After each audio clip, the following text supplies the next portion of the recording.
Notre émission de la semaine, nous recevons les artistes africains. Il s'agit de Sekouba Bolamba qui nous parle de New York. Et nous recevons également Maria Siga, avec laquelle on va parler justement de cette réalité en tant qu'artiste africaine ici même à Montréal. Alors voilà, donc c'est le contenu de cette émission d'aujourd'hui. Madame, monsieur, bonjour. Ici Henri Ngaka, bienvenue à notre magazine de télévision. Bougez pas, ça va causer après ces messages. Madame, monsieur, bonsoir. Ici Henri Ngaka. Ne ratez surtout pas nos prochaines émissions présentées à ICI Télévision depuis Montréal. Ça va causer. Et nous voilà de retour à notre magazine de télévision. J'espère que ça va très bien chez vous. Vous êtes de bonne humeur avec ce soleil qui apparaît et qui de temps en temps disparaît. Mais on se dit quand même que c'est l'été qui s'annonce avec, avec ce soleil et cette bonne humeur. Malgré la période de coronavirus, on fait tout pour être heureux quand même si on est confiné, on sait que bientôt ce sera terminé. Et aujourd'hui, à l'émission, évidemment, on parle musique. Nous parlons d'un artiste très intéressant et très compétent. Sekouba Bolamba est à New York, Nueva York, comme disent les Puertoricains. Bonjour frérot, comment ça va? Oui, ça va bien. Enchanté. Mais mon cher, je vous sens là de bonne humeur. Vous êtes déjà habillé en été, n'est-ce pas? Ah, oui, l'été a commencé, oui. Comment ça va à New York? Ouais, ça va bien, malgré le corona, comme tu viens de dire. On essaye de maintenir, on essaye de vraiment prendre les distances qu'il faut. Et puis bon, on espère que ça ira, quoi. Ça ira. Sekouba Bolamba, je dois d'abord préciser, vous êtes originaire de la Côte d'Ivoire. Est-ce que je me trompe? Non, c'est ça, exactement, la Côte d'Ivoire. Et vous êtes du nord, du sud, de l'est, de l'ouest, d'Abidjan, de Boaké. D'où êtes-vous exactement? Ah, du nord. Du nord. C'est un plaisir, cher frère, de vous avoir. Je vous présente comme un artiste de la musique. Vous faites spécialement du reggae, si j'ai bien compris. C'est vraiment votre style musical comme tel.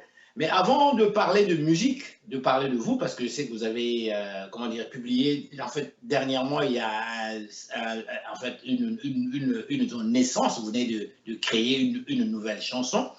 Mais avant de parler de tout ça, de parler de la musique, puisque vous êtes à New York, ma ville préférée, vous ne me croirez pas, mais cher frère, moi j'ai mis pied à New York, j'avais 17 ans, et c'était en 73, au mois de juillet précisément. Eh oui, où ma famille vivait à New York déjà dans ce temps-là. Toute ma famille, mon papa, maman, la famille, et mon papa m'a envoyé ici de force pour faire mes études. Et je suis encore resté. Donc New York, je ne suis plus jamais retourné comme tel. Pourtant, c'était ma ville où je suis arrivé exactement, où j'ai fait la 42e avenue. J'ai fait le tour de A à Z, de la première avenue jusqu'à l'avenue Americas. Donc, j'ai fait toutes les tournées de New York. Dites-moi, comment ça va à New York actuellement? Il y a beaucoup de choses qui se passent à New York. Il y a un coronavirus, bien sûr, mais nous sommes frappés avec, avec cette crise absolument épouvantable. On parle de plus en plus de racisme aux États-Unis.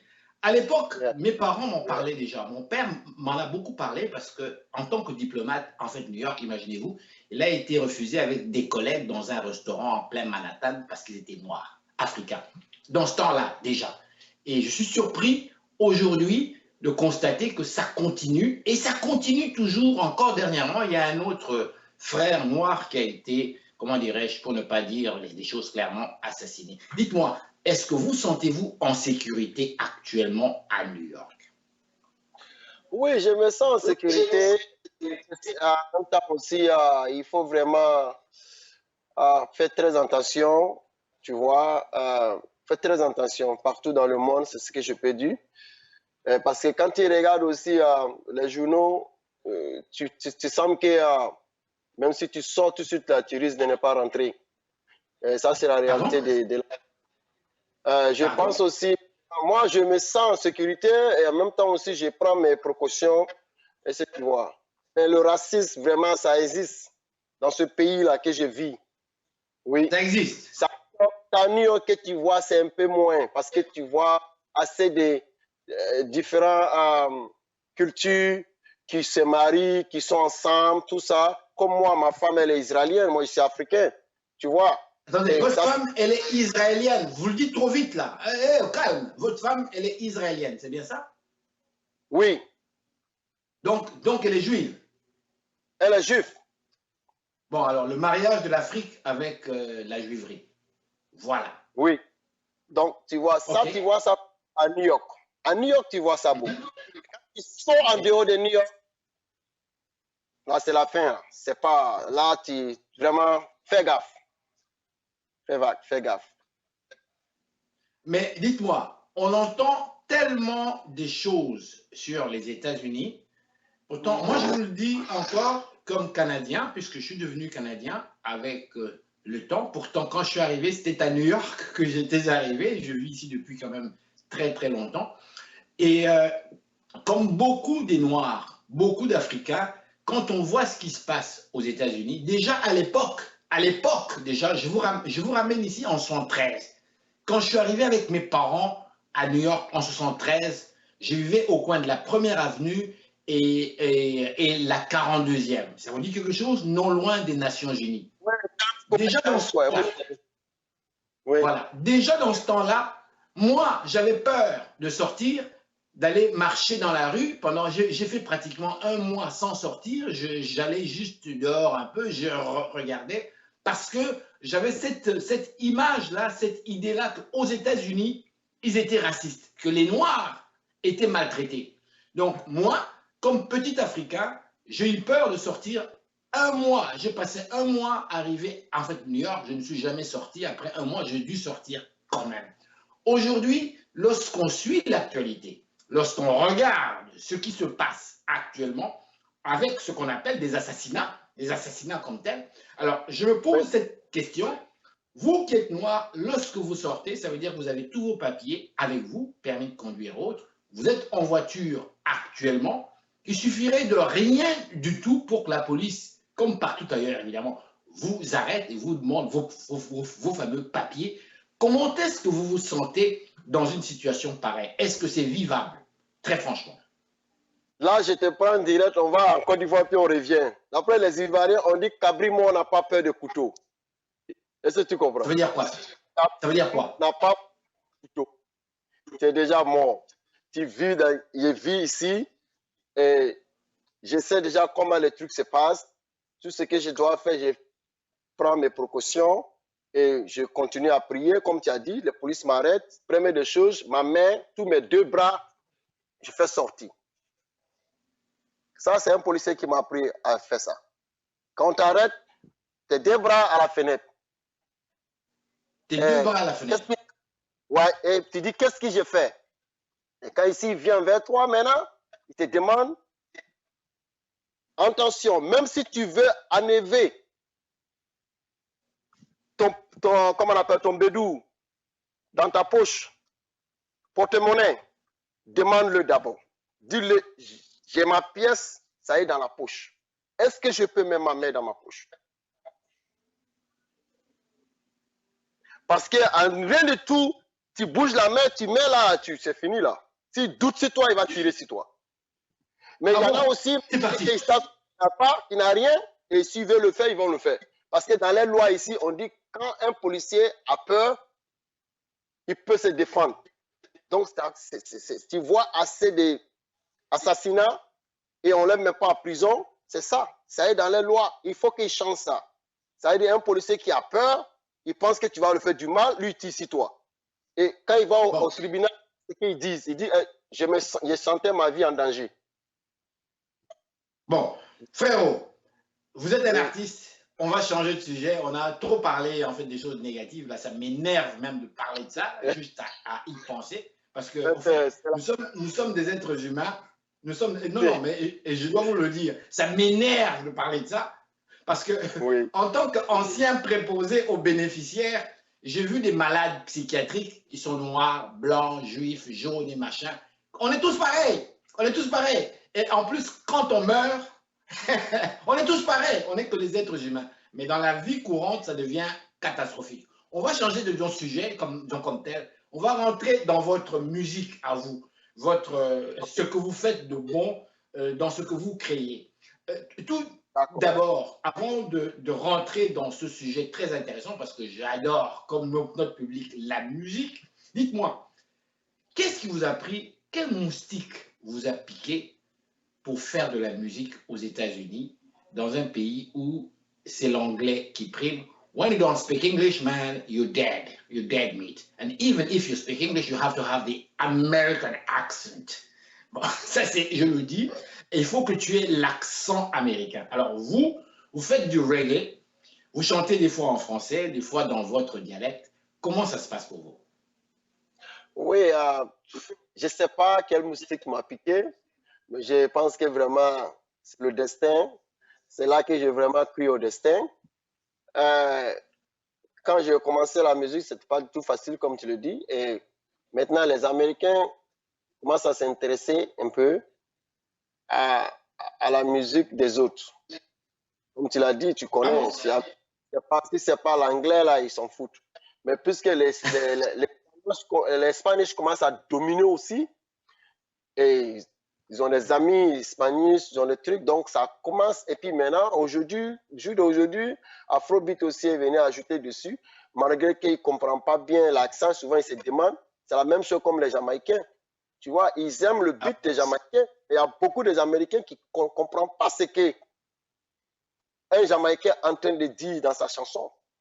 Mais pourtant, il y a plein de Jamaïcains à New York. Et d'ailleurs, je me rappelle, mon papa m'avait dit, ne t'arrête jamais au métro Queens, Jamaica. Ça existe toujours, le métro de New York. Queens, Jamaica. Queens, Jamaica. Mon papa m'avait dit, n'arrête pas là-bas, c'est dangereux. Les Jamaïcains sont plus dangereux que les Noirs américains. Alors, comment voulez-vous qu'ils puissent comprendre ces Jamaïcains qui s'expriment dans leur dialecte finalement en anglais? Oui, tu vois, donc bon, la musique, ça commence à changer un peu, mais c'est toujours dur. C'est pas du tout facile. Oui, c'est pas facile. Ok, alors écoutez, on va aller vers le premier extrait. Le public nous a vu, il nous a entendu parler. On parle black, on parle du racisme aux États-Unis, on parle de votre musique. Alors, on va présenter un premier extrait de votre musique. Est-ce qu'il y a-t-il une vidéo que vous pourrez nous suggérer pour permettre à notre public de bien vous saisir?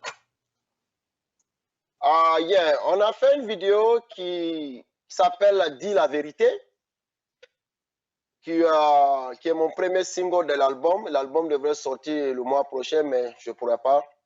Je vais attendre le bon moment. Donc, ça s'appelle « Dis la vérité ». Oui, j'ai fait la vidéo à Chantal Pika. Et grâce à Momo aussi, j'étais connu au Balatou. Et j'ai beaucoup travaillé avec Caméléon. Caméléon m'a ouvert la porte au Canada. Et là, je le remercie jusqu'à présent et on continue à travailler. Et donc, Dis la vérité, c'est la vidéo de mon album qui n'est pas encore sorti, mais qui ouvre la porte pour dire à mes fans, j'arrive bientôt. Bon, alors on va présenter tout de suite là, parce qu'ils nous ont entendus quand même. On a quand même beaucoup parlé là. Vous savez, les Africains ont blabla là, hein, blablabla. Mais là, ils vont vous voir en action. Alors, on va aller tout de suite vers Dis la vérité. C'est bien ça? Oui, Dis la vérité. On y va avec Dis la vérité. Sekouba Bolamba. Yes, I. C'est l'homme qui rend l'homme méchant. Méchant. C'est l'homme qui rend l'homme méchant. Méchant. C'est l'homme qui rend l'homme méchant. C'est l'homme qui rend l'homme. Jaja n'est pas méchant. Pour tout ce qu'il a fait pour toi. Ingrat. Pour tout ce qu'il a fait pour toi. Bonsoir, ici Henri Ngaka. Ne ratez surtout pas nos prochaines émissions présentées à ICI Télévision depuis Montréal. Ça va causer.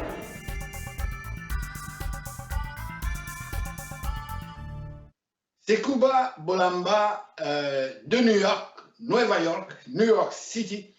Dites-moi, la communauté africaine, la diaspora africaine à New York, comment ça se passe? Vous êtes quand même nombreux, je pense qu'ils sont plus nombreux qu'ici, même à Montréal. Ouais, on est nombreux, mais comme tu le sais aussi, il y a plein de différences. Ça nous fatigue un peu. Sénégalais, Guinéens, Maliens, quoi, ici, c'est là. Dieu merci, tout ça, on commence à comprendre que quand il y a un artiste, il faut le supporter. Et vraiment, il y a du changement. Il y a du changement. Quand je prends à partir de 2000 jusqu'à aujourd'hui, il y a un grand changement aussi côté américain et côté public africain. Vous sentez-vous supporté par les Africains? Vous sentez-vous supporté par la diaspora africaine de New York? Oui, je me sens supporté par les Africains et je me sens aussi supporté beaucoup par les Américains. Ah tiens, les Américains noirs et blancs, bien sûr. Oui, Américains noirs et blancs. Alors dites-moi, avant de passer à un dernier clip, parce que comme vous le savez, malheureusement, moi j'aime parler, je pense qu'on aurait parlé pendant au moins 3 heures. Mais dites-moi, vous faites carrière aux États-Unis dans une musique qui est différente de la musique américaine. Tout à l'heure, vous avez mentionné que les Latinos font du progrès, sont de plus en plus reconnus. Je me rappelle à l'époque où j'étais à New York, déjà il y avait une radio, il y avait une télévision, une radio, si je me rappelle bien, latino, qui était là déjà, qui faisait fureur. Et on avait déjà remarqué les Celia Cruz, les Johnny Pacheco, parce que mon papa a acheté beaucoup les disques de Johnny Pacheco et autres. Ils étaient très populaires, en fait, New York. Mais on a constaté aussi que les Latinos ont dévié un peu. Certains artistes africains diraient qu'ils se sont prostitués. Ils ont mis un petit peu de côté la salsa pour aller un peu plus vers l'American music, mais tout en chantant en espagnol. Ils ont essayé de mélanger un petit peu avec quelques épices de la musique latino pour surtout se concentrer dans la musique américaine en chantant en anglais et en espagnol aussi. Mais pour l'Afrique, c'est la question qu'on se pose tous, puisque les latinos émergent, ils gagnent des prix déjà, ils sont dans le cinéma, ils sont dans la musique, comme les Jennifer Lopez qui sont devenus des superstars et autres. Est-ce que l'Afrique, selon vous, selon votre expérience, puisque vous vivez sur place, très franchement, croyez-vous que pour un artiste africain, c'est possible aujourd'hui de réussir aux États-Unis dans sa musique et de gravir les échelons jusqu'à arriver au Grand Prix comme tel aux États-Unis, être reconnu?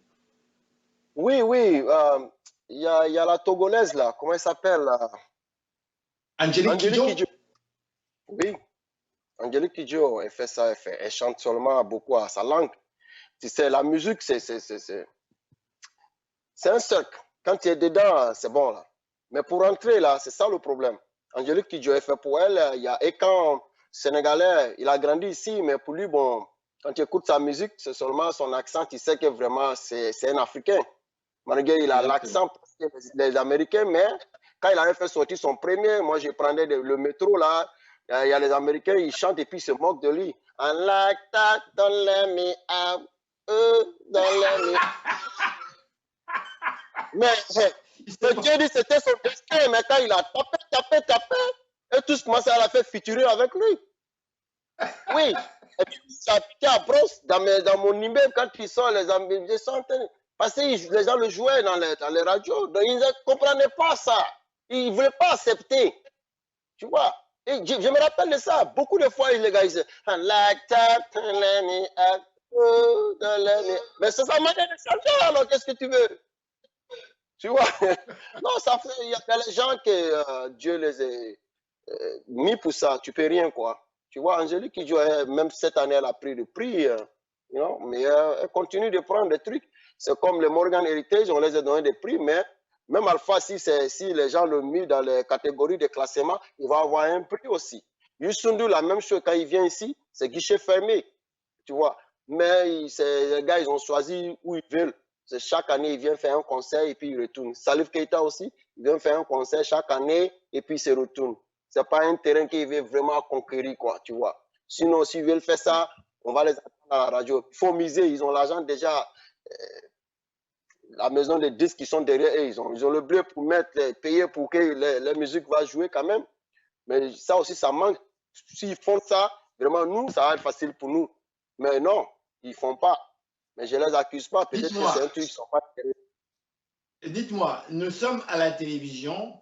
J'ai déjà reçu des artistes africains, dont un qui nous a dit très clairement, le conseil qu'il a donné aux artistes africains, ça a été le suivant, je vous le dis.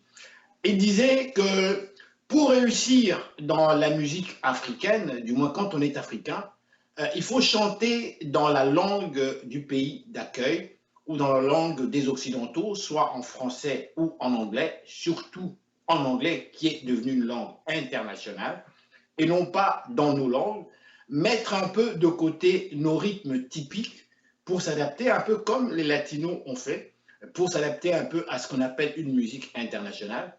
Et voici mon commentaire. Moi, j'ai répondu à cet artiste, mais comment voulez-vous qu'on demande aux Africains de se prostituer? On se prostitue lorsqu'on met de côté tous ces éléments. Quel est votre commentaire là-dessus? Mais c'est là, on vient de faire le débat tout à l'heure entre Angélique Kidjo. Elle est restée Angélique Kidjo. Et elle vend avec ça sans problème. Elle avance chaque année. Salif Keita, quand il fait un concert, il va voir. C'est les Blancs qui ne comprennent même pas ce qu'il dit. C'est même pas pour dire s'il fait un concert en France. En France, il y a des chansons, peut-être il va dire 2-3 mots en français, il peut comprendre. Ici, c'est typiquement anglais. Mais ils sont là pour lui. Amadou et Myriam, quand ils viennent ici aussi, c'est le guichet fermé. Les deux avec. Donc, ce qu'il lui dit, c'est ce qu'il lui pense, mais ce n'est pas vrai. Ce n'est pas vrai du tout. Ce n'est pas vrai.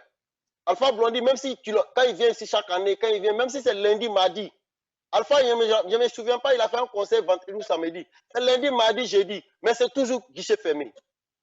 Oui, mais guichet fermé, qui va là? Qui va dans ces concerts? Est-ce que ce sont les Américains ou bien ce sont ses frères de son pays?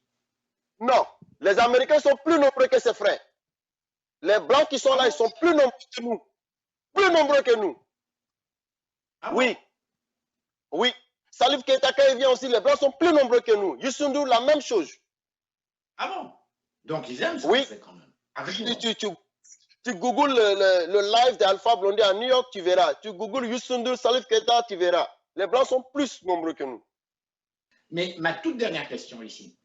J'ai lu dans les réseaux sociaux un commentaire.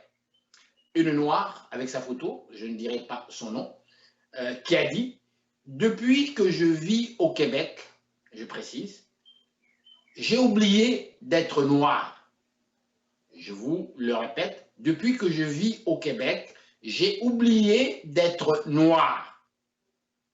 Vous, frérot, est-ce que vous considérez-vous comme noir ou comme africain ou quoi? Comment est-ce que vous voyez? Évidemment, on est aux États-Unis, donc ce qu'on appelle le melting pot. Comment vous voyez-vous aux États-Unis? Est-ce que vous voyez comme noir ou comme africain ou comme une personne tout simplement qui essaie de faire son chemin? Ce qu'il vient de dire, peut-être si je croisais la personne, j'allais lui demander, mais quand tu te sens, tu as oublié que tu es noir, tu avais quel âge? Parce que moi, je suis venu ici jeune, quand j'étais venu, et ce qu'il dit, c'est la vérité. Tu n'oublies pas, mais c'est la liberté qu'on te donne qui fait que tu oublies qui tu es. Parce que, même ici, on dit il y a le racisme, le policier peut t'arrêter, tu peux parler avec lui, tu peux discuter. Tu sais qu'il ne peut pas te taper. Peut-être s'il a trop déconné, il va te tuer ou il va te truc. Mais tu peux discuter quand même avec lui. Il n'y a pas pour lui donner l'argent et puis tu vas. Non, tout est comme ça. Souvent, c'est comme ça. Mais il y a beaucoup qui est comme ça. Donc, entends-moi ici, quand je lui dis qu'il a raison un peu, je suis venu ici, j'ai commencé à porter le gros baggy. Tu vois, je veux être comme les blacks américains. Je portais le gros pantalon, j'ai fait descendre et tout. Un jour, j'ai dit à ma fille, on était dans la voiture, je conduisais, il a vu un Américain qui traversait, qui était en criss-cross On voit même le calisson, il a porté. Il dit, mais papa, regarde. Papa, regarde.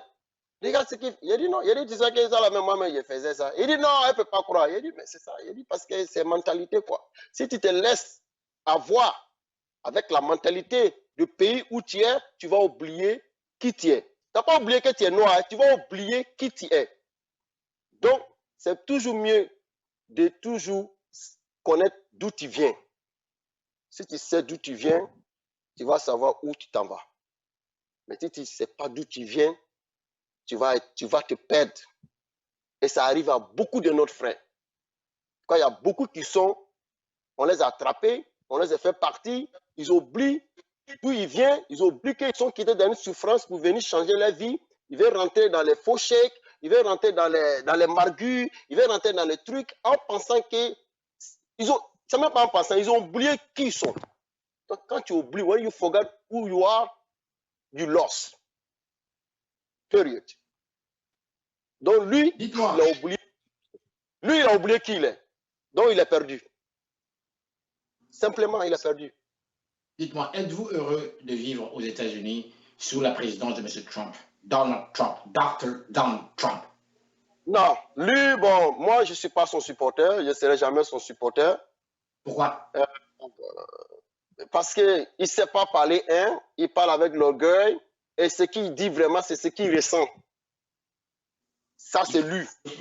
N'est-il pas sincère? Ah oui, c'est sa personne, quoi, il dit. Il est comme ça. Et il s'en fout des autres. Il s'en fout des autres. Il s'en fout, c'est pas seulement les Noirs. Il est comme ça, exactement. Mais, je ne sais pas, hein, c'est l'Amérique. Les Blancs sont plus nombreux que les Noirs. Yeah. Oh, soit c'est parce qu'il s'en va. Mais si ce même gens veut de lui, il va rester. Mais s'ils ont compris qu'il ne fait pas le travail, s'il décide, Blanc s'il décide, il le fait. S'il dit je ne suis pas pour lui, il n'est pas. Mais dans son cas, là, s'il est pour lui, ils vont voter pour lui. Donc là, prochaine élection, selon vous, a-t-il des chances de remporter? Avec tout ce qui se dit. C'est de ça que je parle tout à l'heure là. Oui. Les Blancs sont nombreux que les Noirs, ils sont nombreux que les Latinos. Les Blancs ne sont pas d'accord avec lui. Tous les Blancs ne sont pas d'accord avec la politique de M. Trump. Vous le savez. On ne sait pas ce qui est vraiment dans les cœurs. Là, je ne sais pas. Je ne sais pas ce qui est dans le cœur. Si tu vois ce gars, il toujours continue, il n'a pas encore changé, il continue de parler, il continue de parler il continue de parler la même chose. Il n'a même pas changé. Et il est toujours là. Ça monte, ça descend, il est là. Moi, mon souhait, il n'a qu'à quitter là, il n'a qu'à quitter. Mais ceux qui votent pour lui là, pas ils vont aller voter pour lui en cachette. C'est tout. Parce que quand tu as voté, tu es seul. S'ils sont là-bas, puis ils changent d'idée, il met là. On dit qu'il a volé, mais ils ont voté pour lui. Sekouba Bolamba, tête d'affiche. Frérot, on va passer à un dernier extrait avant de mettre fin à cette interview que je trouve très intéressante. Qu'est-ce que vous nous proposez? Qu'est-ce que vous avez sur YouTube qu'on va présenter à notre public? On va présenter Sejo. Et là, je fais ça en Afrique quand je suis parti. Comment vous dites? Sejo. Sejo. Yeah. Ok. Et ça parle de quoi? Ça parle de... oui, ça parle de le destin. Il faut croire à ce que tu fais. Même quand ça ne va pas, ne baisse jamais les bras. Réfléchis avant d'agir. Yeah. Sekouba Bolamba, merci. Merci infiniment. Merci infiniment. Donc, on va réfléchir avant d'agir toujours. Frérot, merci encore une fois. Donc, on y va avec votre clip. Et je vous dis encore une fois, au plaisir. Take care, bro. Take care. Be careful living in the dark.